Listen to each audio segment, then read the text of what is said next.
జరుగుతుంది. దీనికి సంబంధించినంత వరకు పోలీస్ శాఖ ఇప్పటికే అప్రమత్తమైంది. ఈ నేపథ్యంలో ఎటువంటి కట్టుదిట్టమైనటువంటి ఏర్పాట్లు చేశారనే అంశానికి సంబంధించి ఫోర్త్ టౌన్ సీఐ ఉమాకాంత్ గారు ఉన్నారు. ఆయన అడిగి తెలుసుకునే ప్రయత్నించారు. సార్, ఎటువంటి ఏర్పాట్లు చేశారు? ఈరోజు గౌరవ సిపి గారు ఆదేశాల మేరకు ఈరోజు సంగంలోని ఓజీ సినిమా ప్రీమియం షో అనేది ఈరోజు 10 o'clock స్టార్ట్ అవుతుంది. దానిలో భాగంగా చాలామంది ఇక్కడ ఫ్యాన్సీ చాలామంది వచ్చారు. సో దానికి సంబంధించి మేమందరం కూడాను ట్రాఫిక్, క్రైమ్ వీళ్ళందరూ కూడాను సమన్వయంతో బందోబస్తు ఏర్పాటు చేయడం జరిగింది. అదేవిధంగా మేనేజ్మెంట్ వాళ్ళకి కూడాను కూల్ అండ్ సిస్టమ్ ఏ విధంగా పెట్టాలి ఏంటనేది కూడా చెప్పడం జరిగింది.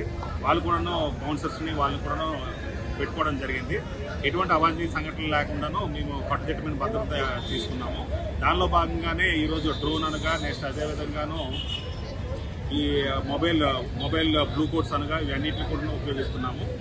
ఎటువంటి అవాంఛనీయ సంఘటనలు జరగకుండా కట్టుదిట్టమైన భద్రత. మొదటి రోజు కావడంతో ఫ్యాన్స్ అధికంగా ఉంటుంది. వాళ్ళని కంట్రోల్ చేసేందుకు ఎటువంటి పార్టీస్ రంగంలో దించారు? ఎలా ఉండబోతుంది అంటే ఏ సమన్వయంతో ట్రాఫిక్ కానీ, క్రైమ్, ల్యాండ్ ఆర్డర్, అదేవిధంగా ఎటువంటి పార్టీస్ అన్నారు, పార్టీస్ కానీ ఎటువంటి రంగంలో దించారా? ఏం చేయబోతున్నాడు? ఎలా సమన్వయంతో సినిమా స్టార్ట్ అయ్యేటప్పుడు కానీ ఎండ్ అయ్యేటప్పుడు కూడా ఎవరు ఇబ్బంది లేకుండా ఎటువంటి కార్యాచరణ? ఈరోజు traffic, crime, law and order 3 కూడాను సమన్వయంతో ట్రాఫిక్ వాళ్ళు ఎక్కడ కూడాను ఈ రోడ్ల మీద ఎక్కడ కూడాను పబ్లిక్ అబ్స్ట్రక్షన్ లేకుండాను వెహికల్స్ అన్ని పార్క్ చేయించడం జరిగింది. ఒక ఆర్డర్లో పార్క్ చేయించడం జరుగుతుంది. అదేవిధంగా క్రైమ్ వాళ్ళందరూ కూడా ఇక్కడ ఎటువంటి పిక్ పాకెటింగ్ కానీ ఇంకా అదర్ బ్లాక్ మార్కెటింగ్ జరగకుండాను అక్కడ చూడడం జరుగుతుంది.